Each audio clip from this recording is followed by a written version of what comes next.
Assalamualaikum warahmatullahi wabarakatuh.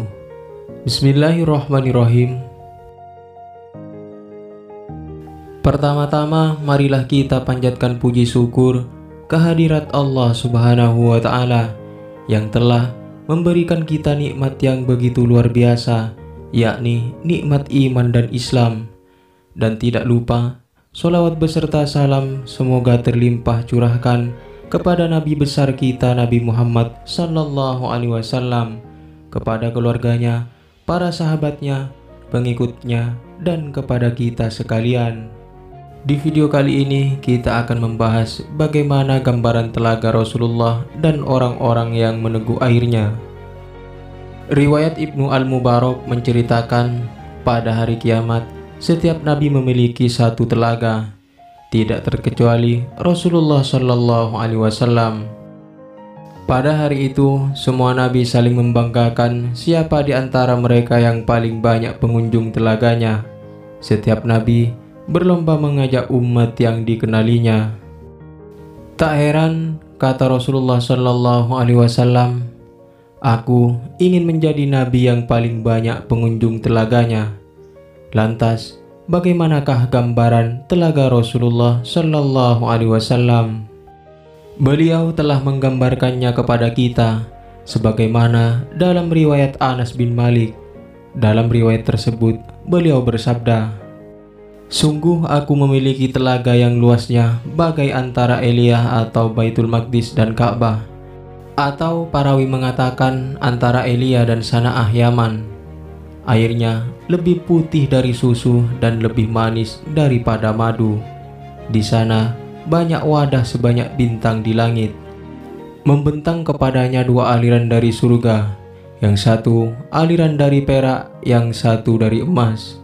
Siapapun yang meminum airnya tidak akan haus lagi selamanya. Hadis riwayat Abu Ya'la dan Ibnu Hibban. Dari hadis yang tadi tergambar bahwa telaga Rasulullah Sallallahu Alaihi Wasallam sangat luas, seperti luasnya antara Baitul Maqdis dan Mekah.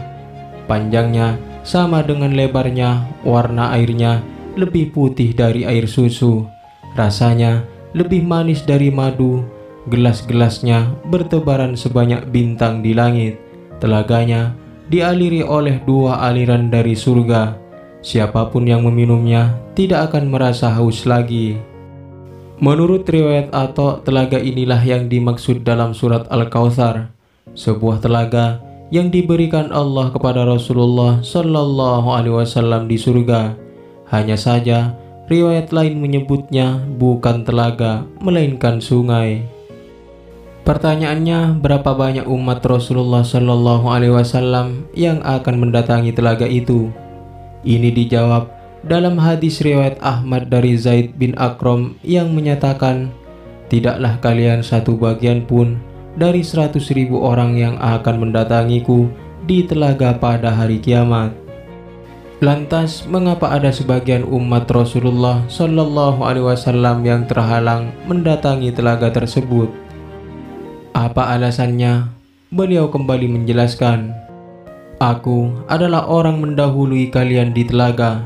Siapa yang melewatiku akan meminumnya. Siapa saja yang meminumnya tidak akan haus lagi selamanya. Namun, ada sejumlah kaum yang aku kenali dan mereka juga mengenaliku. Tapi kemudian aku dan mereka terhalang. Hadis riwayat Ahmad.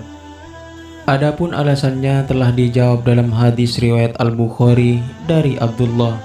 Rasulullah Shallallahu Alaihi Wasallam menyampaikan, aku adalah orang yang mendahului kalian atas telaga. Kelak akan didatangkan kepadaku beberapa orang dari kalian, sehingga aku bermaksud untuk meraih mereka. Namun tiba-tiba mereka terhalang dariku. Aku sampaikan, ya Tuhanku, ya Tuhanku, itu sahabatku. Namun Allah Ta'ala berfirman, engkau tidak tahu apa yang mereka ada-adakan sepeninggalmu. Kemudian, siapakah yang pertama kali mendatangi telaga Rasulullah Shallallahu Alaihi Wasallam? Dikabarkannya bahwa umat beliau yang pertama kalinya mendatanginya adalah orang-orang fakir yang sabar dalam menghadapi kefakirannya. Yang artinya, orang yang pertama kali mendatanginya ke telaga untuk menemaniku adalah orang-orang fakir dari kalangan umatku. Hadis riwayat Abu Dawud. Selanjutnya, orang yang dijanjikan Rasulullah akan mendapat kesempatan mendatangi telaganya adalah mereka yang gemar memberi makanan sampai kenyang kepada orang yang berpuasa di bulan Ramadan. Siapa yang memberikan makan orang yang berbuka puasa sampai kenyang di bulan itu, maka Allah akan memberikan dari telagaku sebuah minuman yang seseorang tidak akan merasa haus lagi sampai masuk surga. Demikian riwayat Ibnu Khuzaimah dalam sahihnya dari Sa'id bin Al-Musayyib.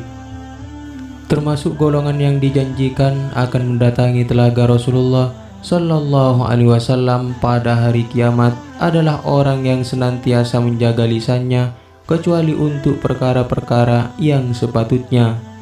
Sebagaimana dalam salah satu hadis yang dikutip oleh Al-Ghazali dalam kitab Mukasyafatul Qulub, yang artinya, ingatlah siapa saja yang ingin mendatangi telaganya, maka tahanlah lisan dan tangannya kecuali demi perkara yang selayaknya. Demikianlah gambaran telaga Rasulullah Shallallahu Alaihi Wasallam dan orang-orang yang akan mendatanginya. Semoga kita termasuk golongan yang mendatanginya dan berjumpa dengan Rasulullah Shallallahu Alaihi Wasallam. Mudah-mudahan video ini bermanfaat. Wallahu a'lam bishawab. Assalamualaikum warahmatullahi wabarakatuh.